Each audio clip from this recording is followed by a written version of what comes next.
Hola a todos y todas, soy Julia, profesora de Biología del Centro de Estudios Luis Vives.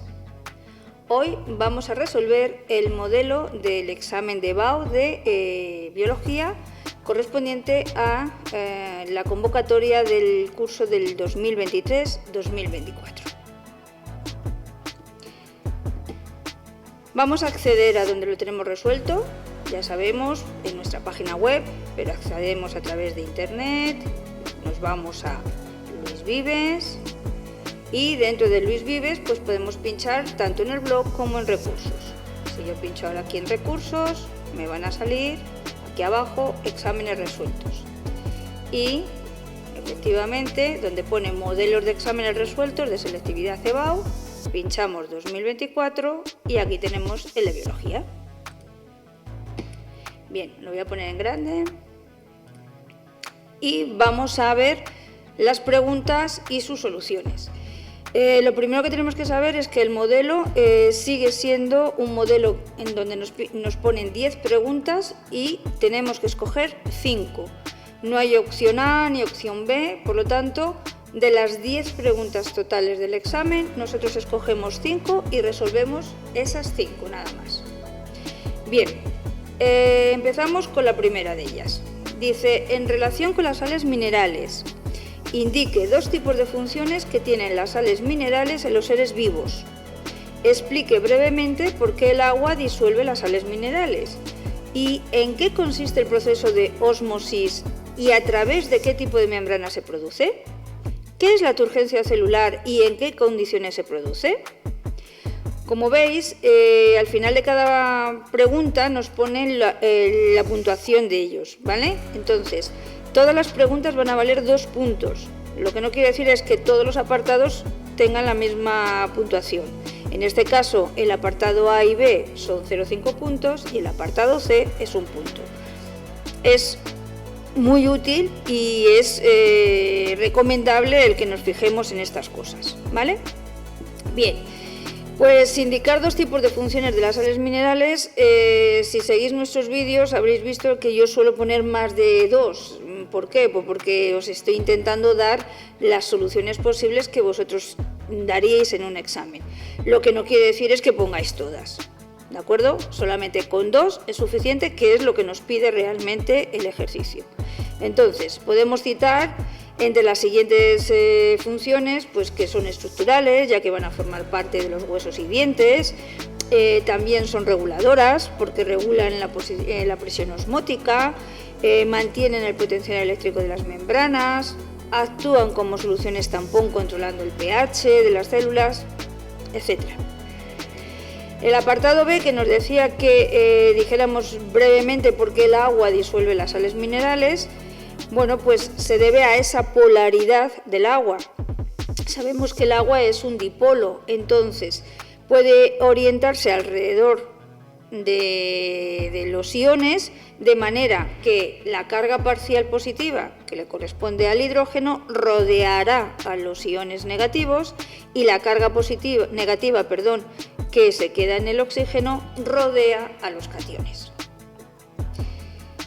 En el apartado C nos decía que explicáramos o que definiéramos lo que es el proceso de ósmosis y a través de qué tipos de membrana se produce, y luego nos dice que qué es la turgencia celular y en qué condiciones se produce. Bien, esta es una pregunta un poquito más larga, por eso su puntuación es mayor. Dice, la ósmosis es un proceso físico-químico relacionado con la presión osmótica, de manera que se produce el paso del fluido, en este caso agua, y no del soluto, eso es importante, de un medio a otro a través de una membrana semipermeable. El medio más diluido se le llama hipotónico, al medio más concentrado se le llama hipertónico. Cuando ambas disoluciones o medios alcanzan la misma concentración de soluto, en ese caso decimos que los medios o las disoluciones son isotónicas o medios isotónicos. En el caso de que una célula se encuentre en un medio hipotónico, el paso de fluidos siempre se va a producir desde el medio hipotónico al hipertónico. Entonces, si la célula se encuentra en un medio hipotónico, quiere decir que ella es hipertónica, está más concentrada.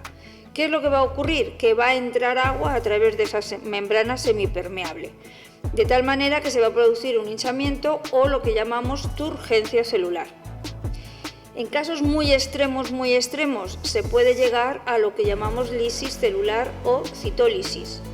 En el caso de las células vegetales, por ejemplo, es muy difícil que lleguemos a este punto porque está la pared celular que protege a la célula de acontecimientos como esta citólisis.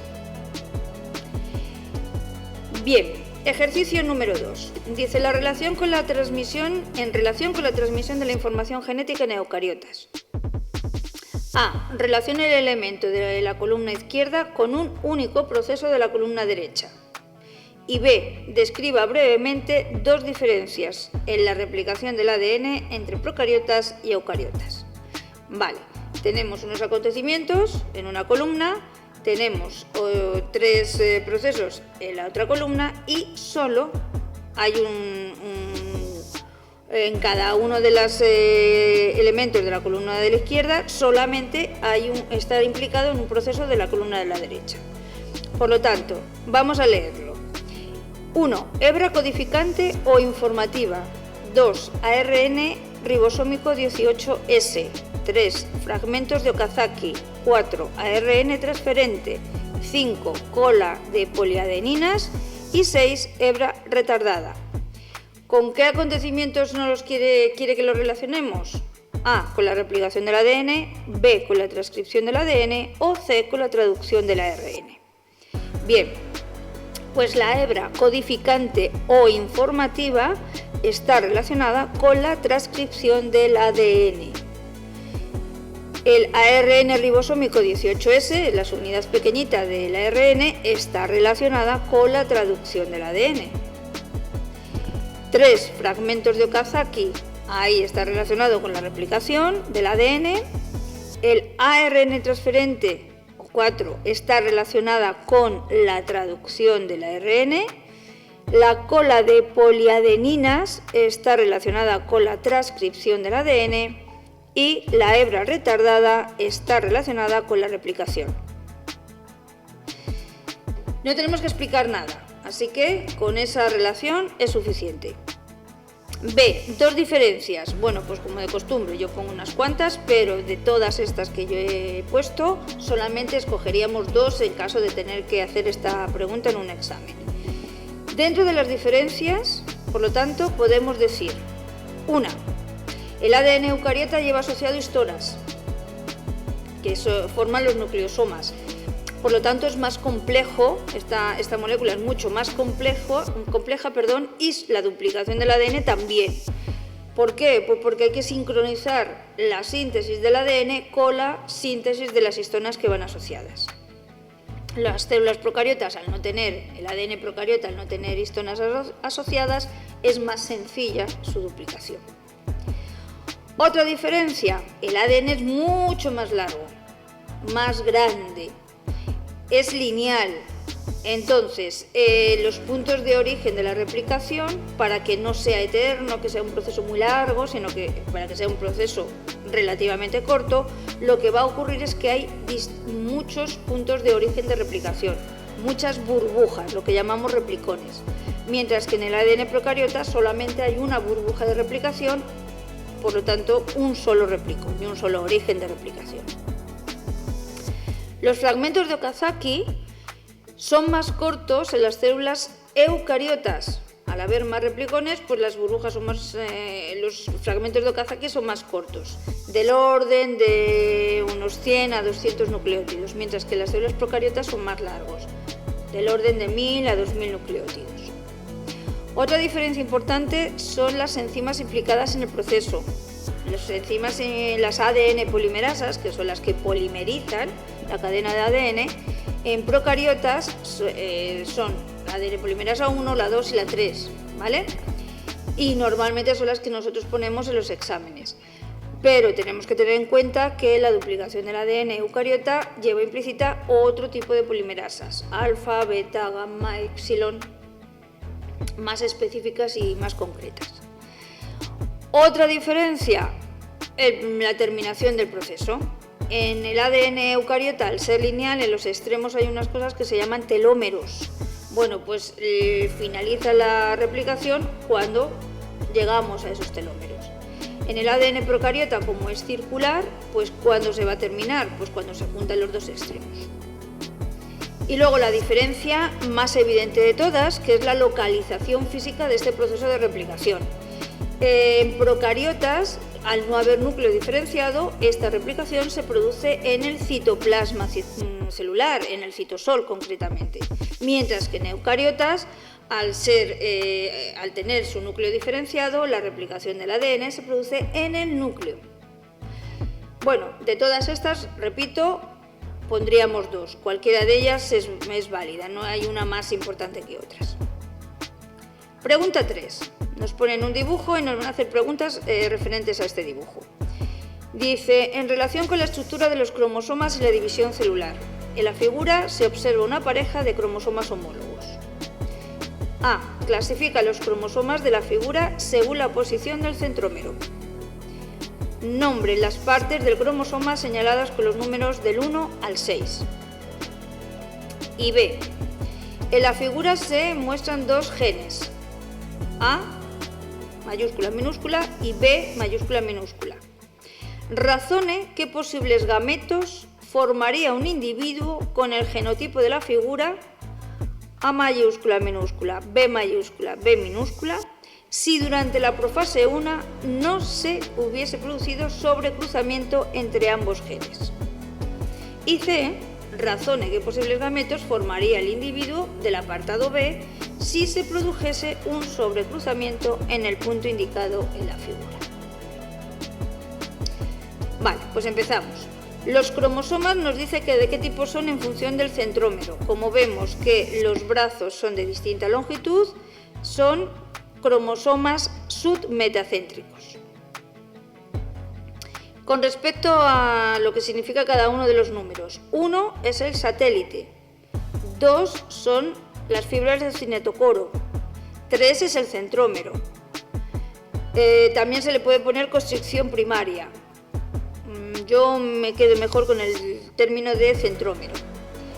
4 es la constricción secundaria, que va a dar lugar luego a ese satélite, pero lo que me está indicando es la constricción.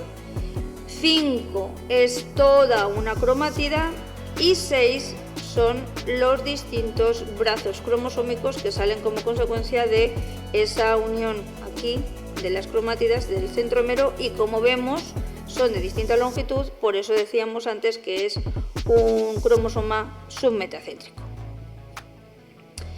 Con respecto a la pregunta B, dice ¿qué ocurre si este individuo no sufre ese proceso de sobrecruzamiento en los distintos genes? Pues los gametos que nos van a salir pues van a ser AB por un lado y AB minúscula por otro lado. Sin embargo, si se produce sobrecruzamiento, pues entonces sí que hay un intercambio y por lo tanto tendremos distintas opciones.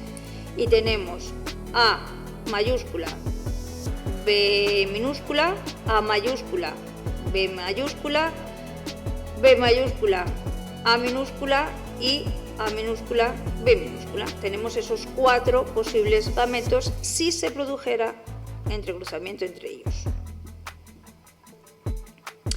Pregunta 4, sobre el metabolismo. Dice, el esquema adjunto muestra la oxidación completa de la glucosa. Vale, ya no me están diciendo qué proceso es. Y nos hacen varias preguntas. A. Indique el nombre de la ruta metabólica señalado con la letra A y los productos y subgrupos numerados como 1, 2 y 3. B. Indique el comportamiento subcelular donde tiene lugar el ciclo de Krebs y el destino de sus productos numerados como 1 y 3. Y C. Indique en qué condiciones la oxidación de la glucosa no progresaría tras la formación del piruvato y qué rutas metabólicas podría seguir ese piruvato. Cite 2 productos finales de esta reacción. Bien, ya sabemos que el esquema nos está representando la oxidación completa de la glucosa. Entonces me dicen, ¿qué significa esa letra A? Cuando la glucosa pasa a pirúvico, lo hace a través de una ruta que se llama glucólisis. ¿Y qué es lo que sale en el proceso. El 1 hace referencia al NADH, ese poder reductor. El 2 es el acetilcoenzima A, que ya sabemos que el pirúvico sufre una primera descarboxilación que nos da este producto y es el que va a entrar luego en el ciclo de Krebs. Y en el ciclo de Krebs se produce NADH y otra molécula que también tiene poder reductor, que es el FADH2. También se produce CO2 y ATP. ¿Qué es lo que ocurre en el ciclo de Krebs? ¿Dónde se produce? Pues el ciclo de Krebs se produce en la matriz mitocondrial y los productos que han salido tanto en la glucólisis como en el ciclo de Krebs referentes al número 1 y 3, es decir, el NADH y el FADH2, lo que van a ir es a la cadena de transporte de electrones de la membrana interna mitocondrial para la producción de ATP.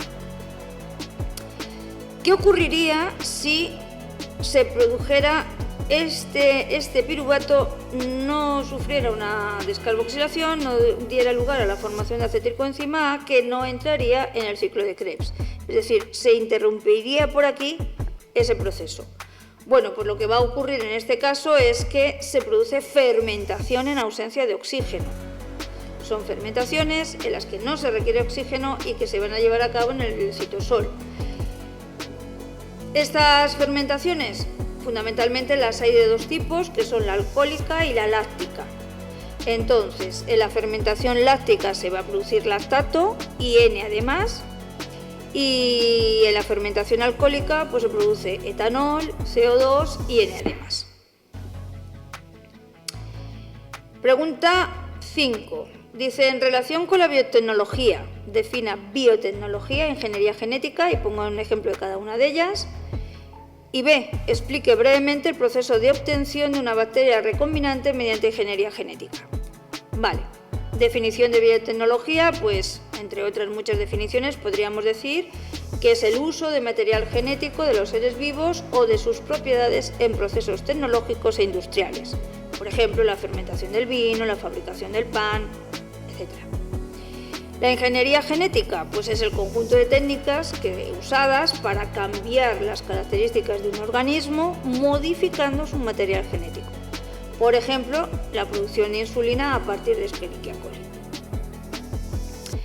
Para explicar brevemente el proceso de obtención de una bacteria recombinante, pues lo que vamos a hacer es que lo primero que hay que preparar es el gen que nosotros queremos clonar, ¿vale?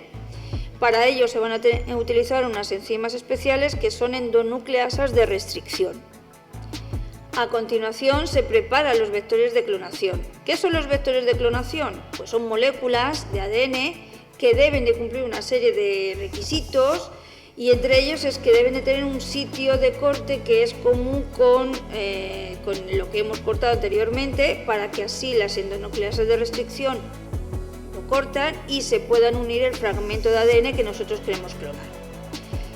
¿Quiénes son los vectores de clonación que se utilizan más comúnmente? ¿Cuáles son?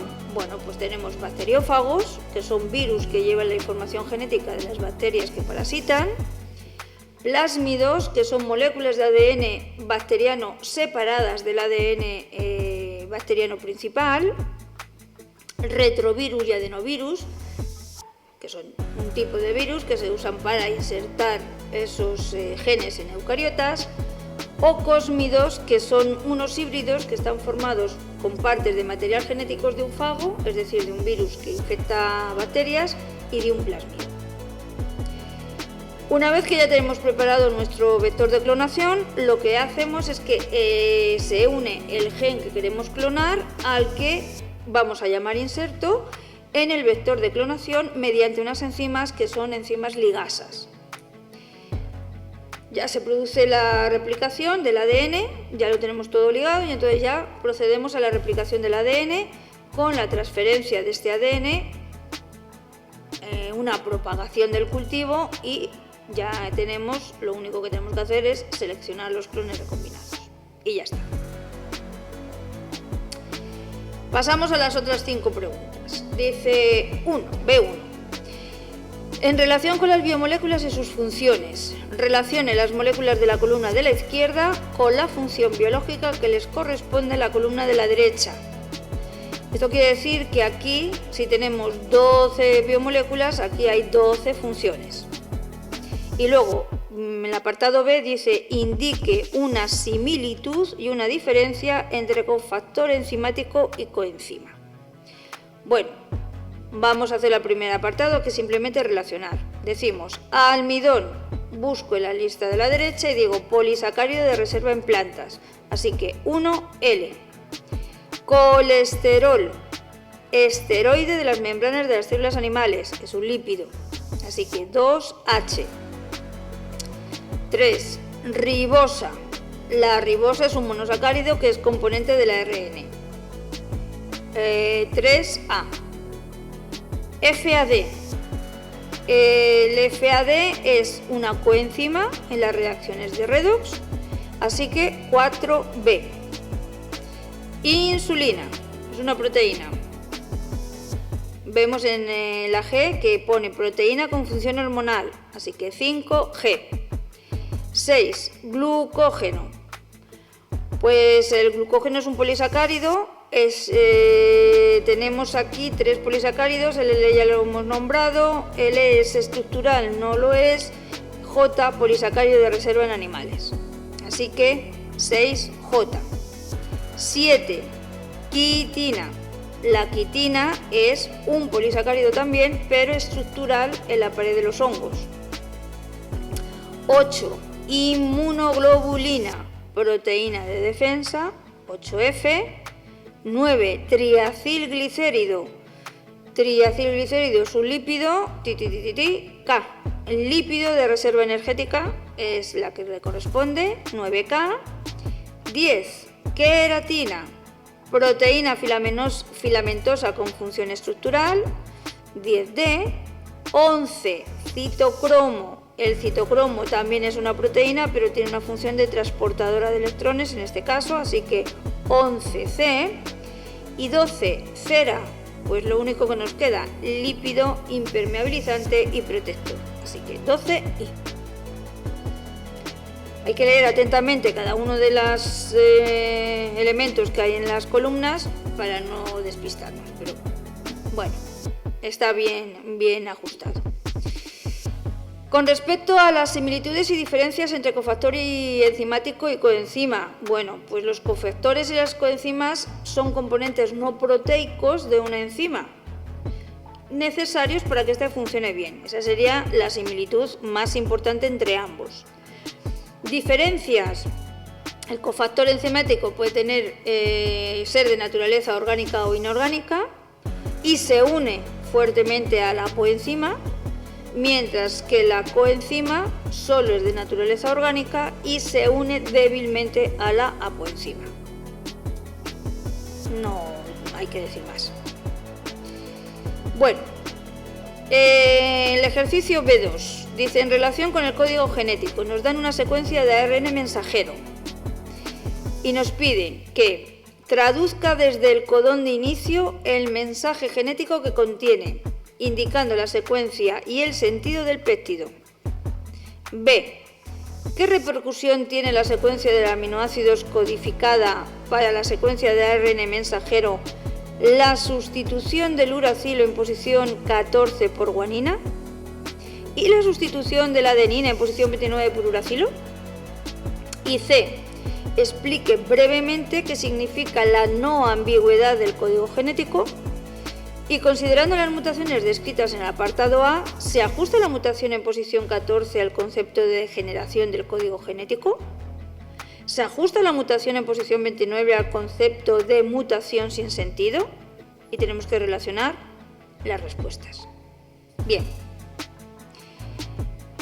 Voy a hacer una cosa en este caso, y es que me voy a llevar toda la pregunta a la pizarra para explicarla bien, ¿vale? Bien, vamos a ver.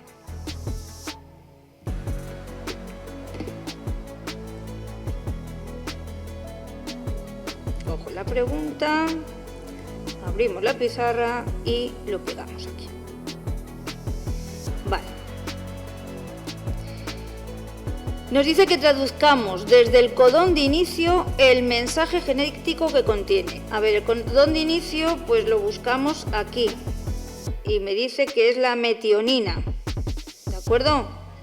Entonces, A, U, G. Pues cuando yo vea A, U, G, pues digo, este es el codón de inicio. Pues aquí está, aquí. Entonces vamos a tener, cada triplete me va a dar un aminoácido. 1, 2, 3... 3, a ver si no me equivoco, 1, 2, 3, perdón, que aquí me he equivocado, he marcado donde no era,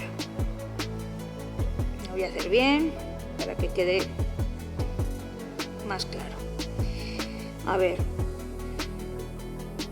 1, 2 y 3, 1, 2 y 3, lo voy a ir poniendo así para que nos quede un poquito más evidente cuáles son los tripletes que nos van a codificar a cada uno de los aminoácidos, ¿de acuerdo? Pues ahora vamos a empezar ya a decir cuáles son los aminoácidos correspondientes a este péptido. Sabemos que la secuencia del mensajero es 5', 3'. Bueno, pues el extremo 5' coincide con el extremo N terminal de nuestro péptido, porque tiene el amino libre. El AUG, evidentemente, es la metionina. Pues luego lo único que tenemos que hacer es buscar los tripletes y para localizar el aminoácido que ha codificado.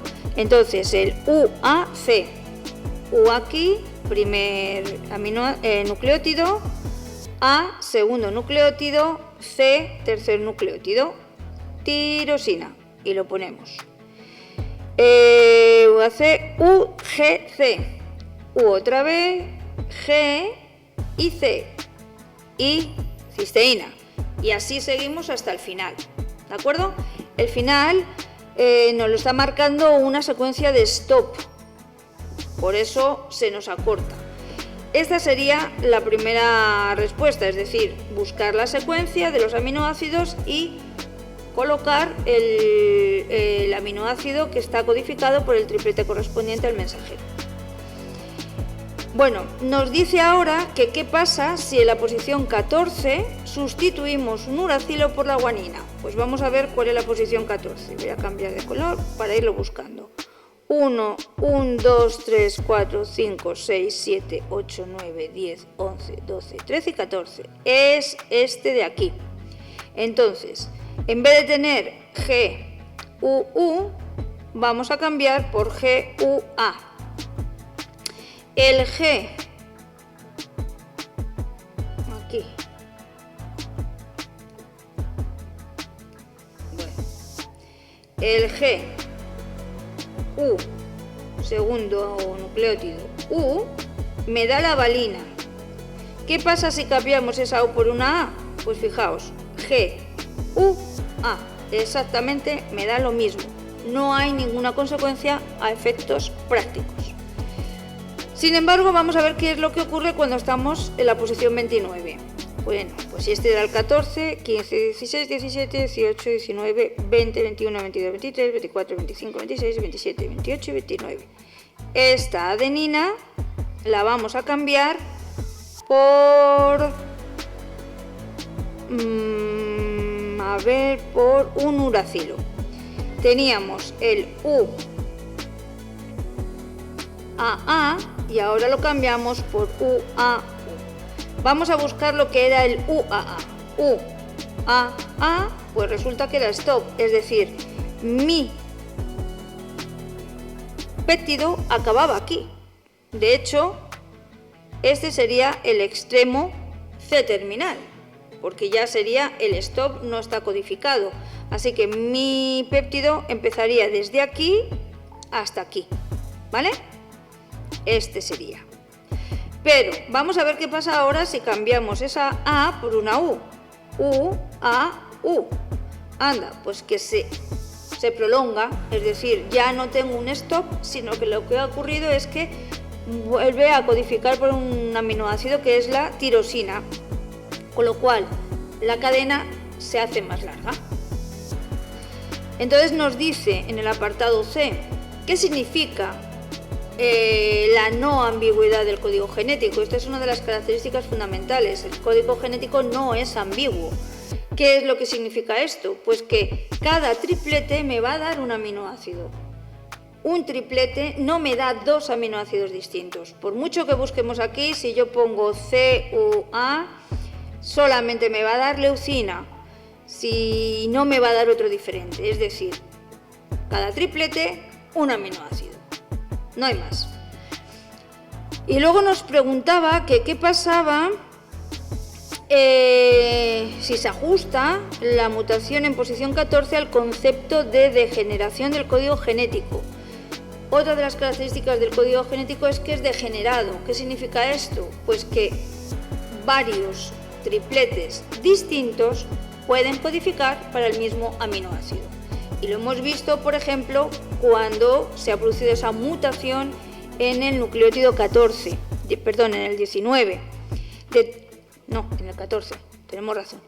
De tal manera que hemos cambiado una U que teníamos aquí por una A.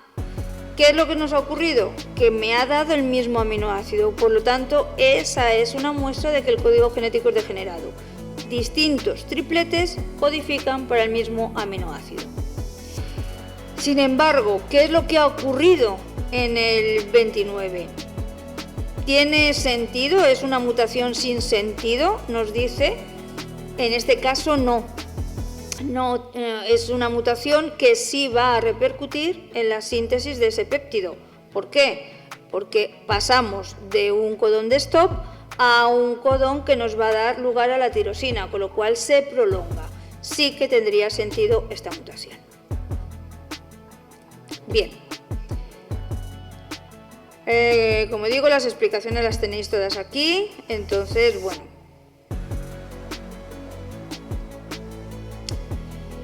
A ver, la pregunta B3. Dice, con relación a los orgánulos celulares, realiza un esquema rotulado de una mitocondria, señalando claramente las estructuras o componentes de la misma. B. Defina dictiosoma y explique brevemente por qué tiene una estructura polarizada. Y C. Cite un orgánulo celular que se origine a partir de un dictiosoma e indique la función principal del orgánulo citado.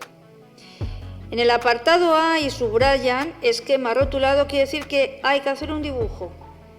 A ver, puede ser un dibujo un poquito más artístico, menos artístico, pero sí que tiene que ser un dibujo claro en donde se aparezcan todos los componentes de la mitocondria.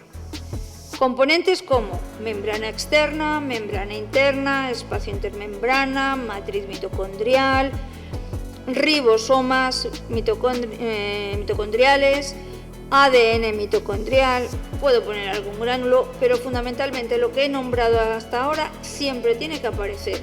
No me basta con poner las crestas, la membrana interna, externa y ya está, porque sabemos que que la mitocondria contiene ADN propio y ribosomas propios y tienen que aparecer en el dibujo. Así que un dibujo más o menos como el que está aquí puesto.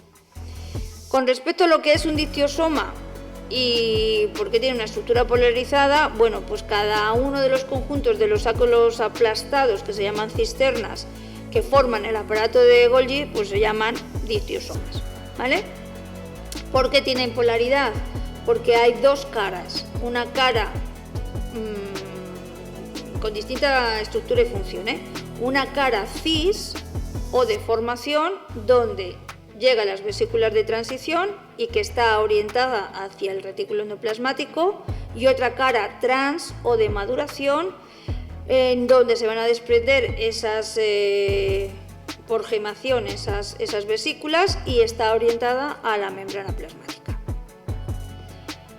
Luego nos preguntaba que a partir de qué se produce, qué orgánulo se produce a partir de un dictiosoma. Bueno, pues son los lisosomas primarios. Y la función de los lisosomas ya sabemos que es la digestión intracelular. Ya que van a contener, ¿qué es la digestión? Porque se produce digestión porque contiene unas enzimas que son bastante agresivas, como son hidrolasas, enzimas hidrolíticas, y bueno, pues van a dar lugar a eso. También a pequeñas vacuolas en células vegetales, no la vacuola central, no, pequeñas vacuolas que tienen una función también de almacenamiento de sustancias, de reserva, de desecho, pigmentos o bueno, pues también para mantener esa presión de turgencia. Pregunta 4. Dice respecto al metabolismo celular, otra pregunta de metabolismo. Indique dos diferencias entre catabolismo y anabolismo.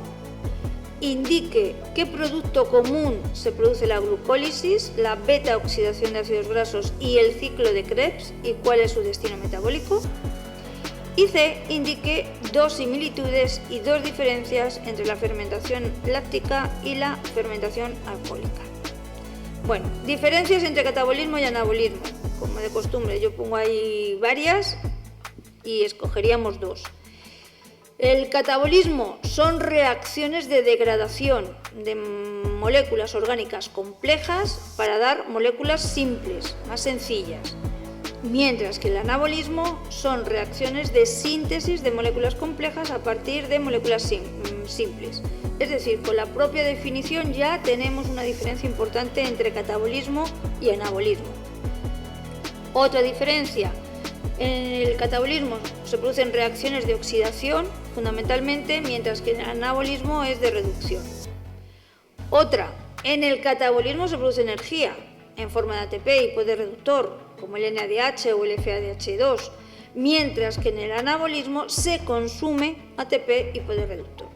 Estas son varias de las diferencias importantes que hay. El producto común de todas estas rutas que nos ha dicho, glucólisis, beta-oxidación de ácidos grasos y ciclo de Krebs, va a ser el NADH. Su destino es la oxidación en la cadena de transporte de electrones en la mitocondria.